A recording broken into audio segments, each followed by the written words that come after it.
Hello! Hello and welcome back to episode 9 of Human Soup. Today it is entitled The Sauce. Brace yourselves. So we thought we'd introduce ourselves today with some fun facts or something you might not know about us. So I am Nikki Elwyn. Hold on, she got that right today. Woohoo! And I don't know, something you may not know about me is about 5-6 years ago I got my first tattoo and I now have 15. Ooh. And they say they're addictive and they're probably right. And every time I say it's my last one, it's not my last one. And I even got 2 on my honeymoon. That's so cute. So I was like, She got Stuart, Nikki emblazoned across her bra. with a big heart with an arrow through it, like it's 1987. I didn't, by the way, because that would be truly shit. But I thought, let's mark the occasion. And then I was like, why get one when I can get 2? I love that. And they took half the time and half the price there, so it's probably cheaper for me to go back to Barbados And have some for more. my next tattoo. That's what I'm telling myself anyway. I want to ask a question. I have 4 tattoos. That's not my fun fact, by the way. But are they addictive? And why are they addictive? I'd say yes, and I have no idea why. But It's not almost the like, pleasure-pain principle. No, because, well, in all reality, only one's hurt like an absolute mother. The one I had the other day did hurt, one of them hurt a fair amount, and the rest didn't really hurt. So I can't say like, oh my God, it was the pain, I need to do it again. I'm sure someone can tell us. Yeah, someone will know the answer to that. And I'm Lizzie Bean. I haven't got married recently or divorced. So my name That's remains worth celebrating. That's a fun fact about me. Oh, actually, survived another month. Actually, that's given me my real thing. I am actually not called Lizzie Bean. I don't know if I can Shut tell up. the world. Shut up. The day I realised this, I was like, what? So I'm actually, my real name is Elizabeth Skinner. And I became Lizzie Bean 20 years ago when I started working for myself, because basically when I first started working for myself, I worked with lots of family and lots of toddlers, and I ran a group called Happy Beans, and all of the kids there just used to call me Lizzie Bean. And it stuck. Yeah. I want a stage name now. It's a stage name. It's a stage name. But actually, to be honest, it's who I am. Yeah, absolutely. Like it's Really suits you. created... It's created my authenticity, which is interesting because today... You have to give yourself a fake name to do it, that's ironic. I know, it is ironic. But isn't that interesting? I wonder if it's because if I have my family name, then I still remain childlike and I'm still at the liberty of what my family thinks about me and what I should or shouldn't be doing in terms of that narrative. Yeah. And then my married name, sort of then I become like the wife and mother and doing all the things those roles have of me, whereas Lizzie Bean is just free to be the thing and the person that actually is wrapped in all the things that I love doing. Nice. Got 3 of you. I mean, I love being a mum also, and a wife. I'll just add that quickly. By the way, I quite enjoy it. So today we had some a response from one of our beautiful listeners, Hayley, who asked us to investigate and decipher the art of acceptance of self, and how do you continue to keep showing up for yourself and accepting your flaws and celebrating your shiny shit. How do you keep doing that? And I think it's a very, very good question. It's very good. Sorry, I laughed at shiny shit. Because I'm a child. Yeah, well, we are. And it is, so for me, one of the keys to living a well life is accepting that I am what I am, and what I am needs no... Don't know what the next word is. Me neither. What about you? I'll accept that. We'll accept that for this time. What about me? What about you? Because the reason is, so the world will always say to us, well, you need to do this, and you need to do this, and you need to do this, and you need to do this. And if you're smaller or thinner or less grey-haired or less wrinkles or fresh-faced, then therefore... Yeah, absolutely. I think so. You're never ever given permission to accept yourself. Let it all go. Or set yourself free. I like that term. Oh, I like that. Yeah. Did I get you to pull out 3 grey hairs yesterday? It's because they all stick up like pubes. Yeah, no, they are quite... So it's not the fact they're grey, it's the fact they're just rogue. Yeah, my hair's really grey. I'd be in trouble if people did that now. But yeah, I think getting back to topic, which is a great one from Hayley, so thank you, is... Yeah, thank you, Hayley. Acceptance is a funny thing, isn't it? And I'm sure we talk about peaks and troughs and going through phases quite a lot, but I think you do go through that. But I think for me, it's come with age, whereas I used to doubt myself more, and I still doubt myself all the time, but I think I doubt myself less in my 40s than I did, say, in my 20s. Interesting. I'm going to pause you there because I want to challenge you.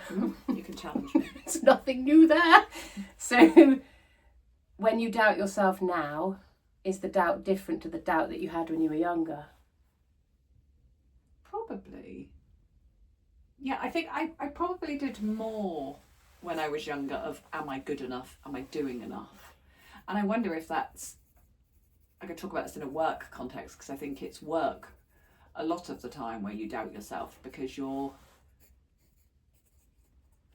get a lot of feedback, don't you? That's sort of like hideous annual appraisal, or you get feedback that says, and it's always about development. It's never what you're smashing. Yeah, and that's something yeah. I push in my HR world, but that's one for another day.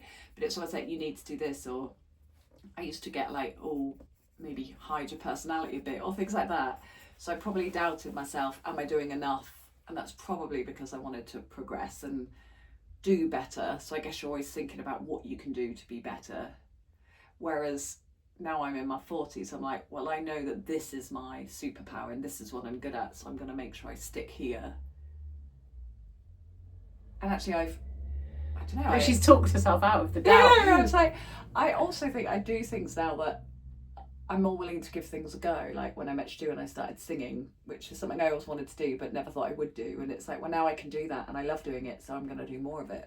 So going back to the question, because I feel like she hasn't answered the question. What a politician. Yeah, what's a politician? That's what you need. I'm going to do next. That's what you're going to do next. Is what do you doubt yourself? So I get that years ago, like, because the education system does the same thing, like education, work environments, it's always critique, judgment, do better, always. Like, and everyone always says, oh, we're trying to, get you to fit your potential and all that shit, like, which is fine. But also it's not done in such a way that makes us want to grow. It's done in such a way that we're frightened of failure as opposed to excited by growth. Oh, that was... Write that down, people. That's one for the book. So what is it now? What do I doubt now? Yeah. And do you doubt, or do you feel like you can't and then you do it anyway? No, I don't know. I think I'm going to need to think this one over. I'm sure I do doubt, because it doesn't just go away at any point. Doubt probably comes from having more responsibility. Like, am I doing enough to pay my mortgage this month? Those sorts of things. Yeah. But I guess being self-employed, it's like, am I doing enough to... Because self-employment is you'll earn this much one month, this month next. And then nothing. That creates doubt in the sense of, like, insecurity, yeah. If it's a lower month, what haven't I done, or am I doing enough of this? So I think I do go through that roller coaster of... Whereas when you're employed, you know what you're getting every month, and there's a safety to that. Yeah. Which is great, and part of me misses that, but not enough to go back. But so I do get that doubt of, have I done enough? Have I slipped? Have I not posted enough? Have I not done this enough? So it comes from that sort of, am I doing enough? Yeah. So I doubt your output. Yeah, and then it's like, am I professional enough, because I am quite laid back? So do I not get business because I'm a bit jokey and I'm a bit, but then I also know that gets me business, so it's a bit of a roller coaster of I hear that one. You doubt your my abilities in a way. Yes, when you makes sense. But also you don't doubt them. That's what's really interesting. It's like so it sounds stupid, it's because the measure of you being successful, if the measure of you being successful was in the lines of how much business you get, then there are some months where you fail, I say loosely. But actually, if the measure of your success was how many jobs do you do that you really enjoy being a part of the team for, then you're 100% hit rate. Yeah, absolutely. What about you? That's just so good, isn't it? Where does yours come from? So my doubt or my acceptance or a bit of both, I can't remember what the question is. Yes. So I think when I was younger, I think I still dance in all the same spaces. Nothing's really changed, except I'm much quicker at turning off the self-critic and putting myself back into the seat that's of nice. enoughness. I certainly care less, in a sense of that acceptance piece is like, I think I'm more comfortable in my own self, and therefore I give less fucks. Yeah. I think, but or you've got much better at unraveling the narrative. I'm challenging you rather than criticising you. Yeah, it's a chat. It's a chat. Yeah. So I think the question came from this sort of, how do you accept yourself and keep accepting yourself, basically, because the world is constantly going to change. Trends come and go, and you've only got to look at like the beauty industry now to see that at the moment the trend is to be super tiny, and to not get old and all that sort of stuff. And I think for us the important thing is to know that those challenges are always going to rear their heads, but to not fall down the same self flagellation routes that we've done before, because we don't step up to the measure. Does that make sense? Yeah, absolutely. And you're right with the sort of beauty standards, is it changes all the time. So at some point you'll probably be deemed really cool, and then at some point you won't. I mean, Lizzie, we're just talking about going shopping. Watch your space. But like, things come back round, and things you will rock and things you won't. But if you stick to what, I always think this with like clothing, for example, if you stick to what suits you, you'll always look good. Yeah. And I always say about the people who squeeze into a size of jeans because that number is psychological, whereas if they just went up a size, they'd look better. Yeah, and be much more comfortable. Yeah, and where is it in our mind that says, well, I have to be the 10, 12, 14, whatever your number is, it doesn't matter. It's about feeling great. No, it's so hard. One of my business cards says it's a guide, not a measure. Oh, I like that. Do you like that? Yeah. And ironically, this is the joys of being a woman. A size 10 in one shop is a size 12 in another, or 14 in another. Yeah, so it's win anyway. No, so it's funny. Shop where you're smallest. She doesn't mean that, just in case No, anyone I took that to don't. heart. I don't. Yeah, no, it's interesting. So acceptance would be, I think a really lovely way to look at this would be to say to you, if you could hold younger you at an age, I don't know, where life felt particularly challenging, what would you say to younger you in order to help them come through whatever it was that was challenging, to help them accept that they are good enough, and they are lovely enough, and they are beautiful enough, and they are all the things that the world says that we're not enough about? Does that make sense? It does. Blimey. I actually didn't warm her up to that idea. She did not. So I'm gonna twist it slightly so I can answer it more easily. Good one. That's probably a good idea. It's like, if I talk about the toughest part of my life, I'll be here all day, and we won't go there. A vulnerable part, yeah. But maybe. if I think of like what advice I'd give my younger self, to keep it a bit more vague, I would probably say that don't panic, because people will come and go from your life, and that's okay. And also don't hold on to friends that just because they were a friend once doesn't mean they have to be a friend forever, because you will change, you will outgrow, or you need certain people in your life at certain times. So after I got divorced, I had this friend who I met through another friend in a random way, and because I was the first in my group to get divorced, all my old friends were married, having kids, all these sorts of things, and I met this lady called Katie, and she was younger than me but single, and we just started hanging out and going out, and we had a blast, an absolute blast. She had pretty much my spare room in my place was hers. She had clothes in the drawer, she had a toothbrush in the bathroom, and you'd finish work, be like, what are you doing? And we'd hang out, and we had so much fun. Drank way too much. But then she moved to London, and I missed her, and I was like gutted. And then another friend of mine said, friends are for a reason, a season, or for life.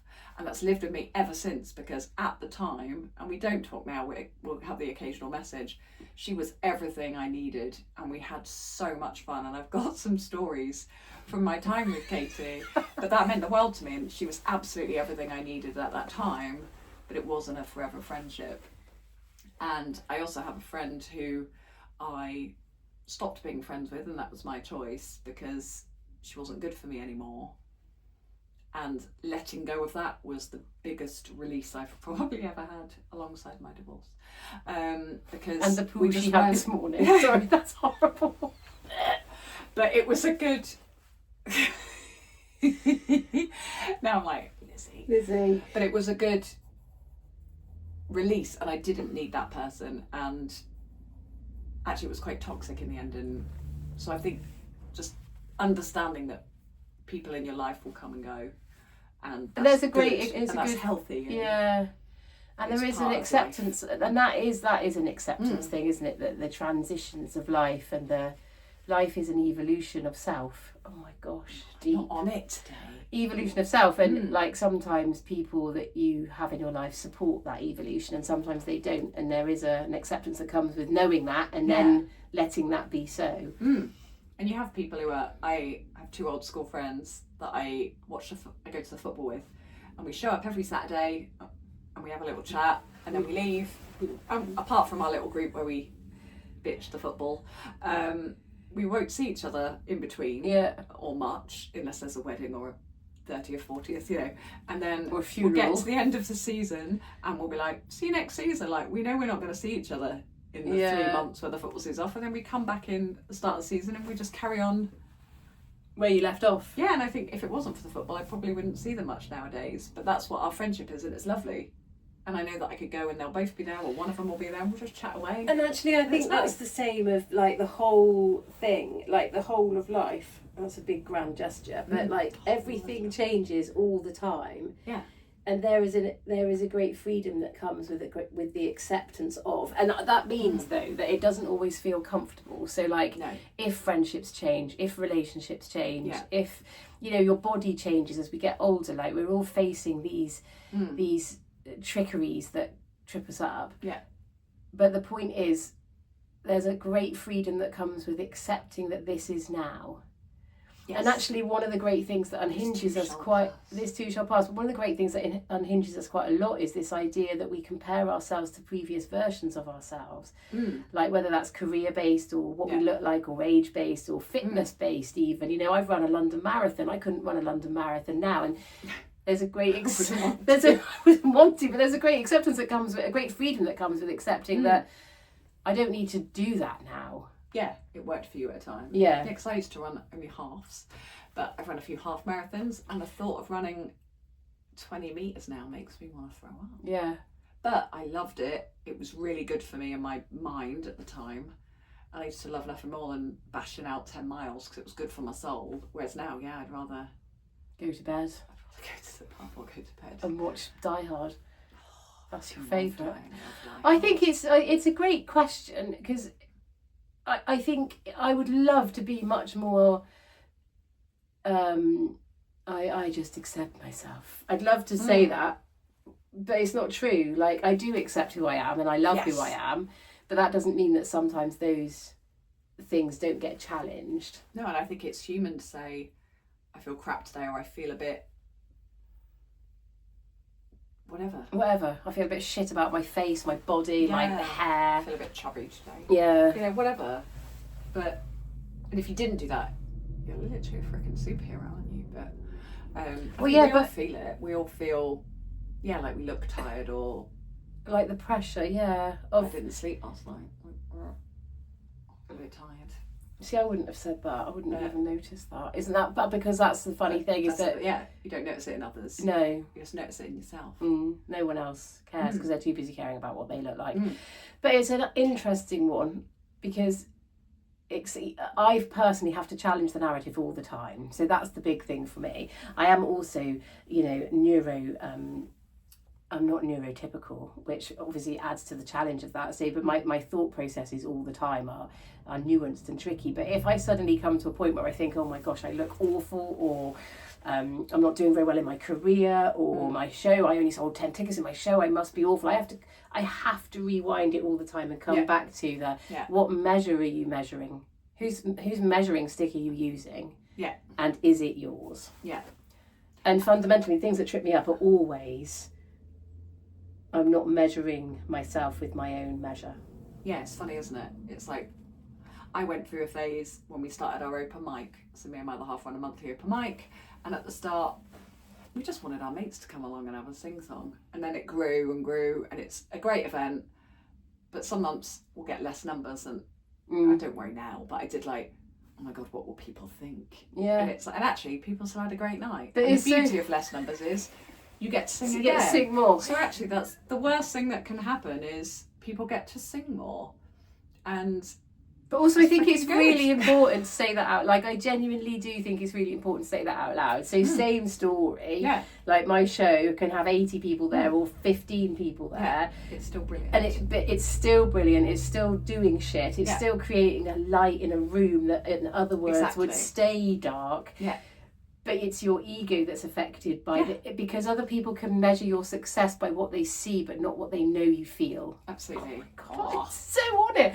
I am so on it. And I think that's the thing. And like it's that but that's why it's so important to be around people that accept and love you for who you are, because they give you that back when you don't have it. It's a bit of an ego thing, isn't it? But it's nice when people celebrate.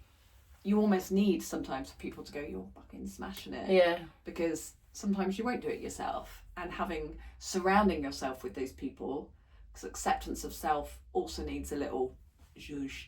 Yeah. You need a fluffer. Oh my God, a fluffer. That's or a what you floofer. need. A floofer. So it's a fancy fluffer, in case you're wondering. But we all need it, and it's saying we don't is probably bullshit. Well, it also... It's nice for someone to say, you did, that's you, really good. Yeah. Or, and it is annoying. The wellbeing world can be very much, learn to be your best friend, which of course I'm a great advocate for. But also that isn't to say that you're supposed to do life alone.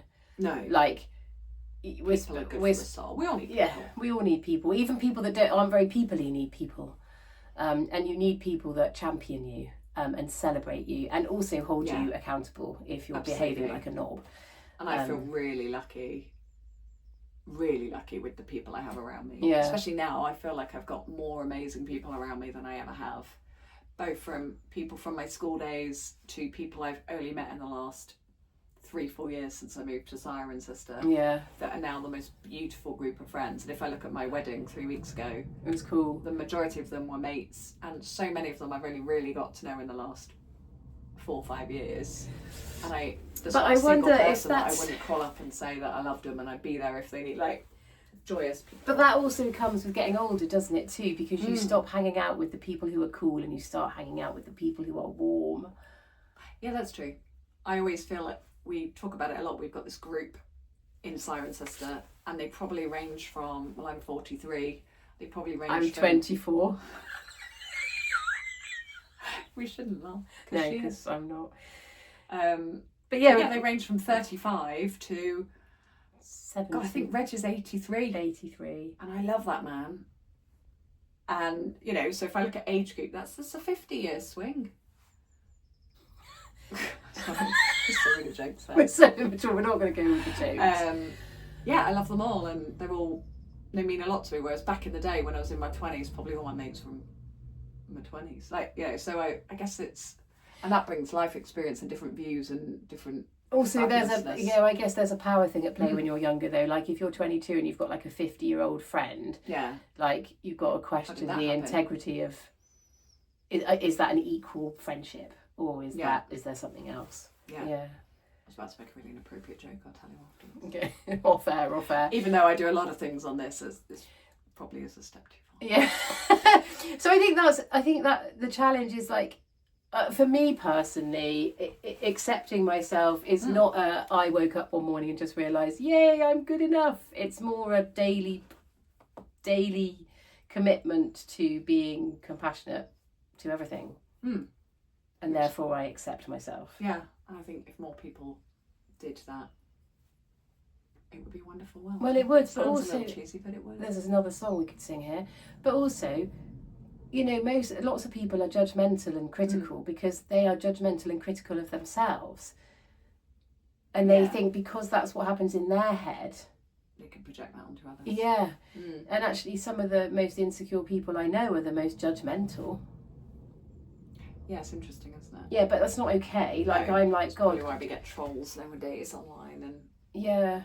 like just grow up a bit and realise that God, we're all actually all human. Would you believe? We're all fucking up on a daily basis. Yeah, and being fabulous also.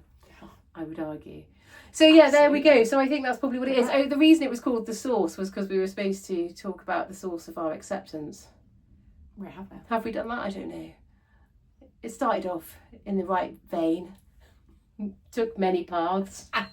As we always do. I said, yeah, what would I say to my younger self if I had to give her some top tips? I think I'd probably just say, stop thinking you have to be something that other people think's important. Yeah. Smart. Full stop. End of. Mic drop. Yeah, because actually, Job done. if you were measuring yourself, it's about what makes you feel good. And that comes in Within many reason. different, nothing illegal. And that comes in many different things, doesn't it? If it is illegal, don't get caught. God, I'm really not advocating illegal things. Me neither. I'm going to have to tell her off now and whip her with my pencil. I'm not going to do that either. Oh We my won't God. film that either. That's for another platform. Oh gosh, so Hayley, thank you very much. Thank I you. don't know if that's helped, but basically it's a daily task. But remember, anyone that's listening to this, fucking hell, like the world tries to make you small. And our invitation is always to say, fuck that. Don't let them win. Don't let them win. Come and hang out with us. And let's carry on stirring the soup. See you in a couple of weeks. See you later.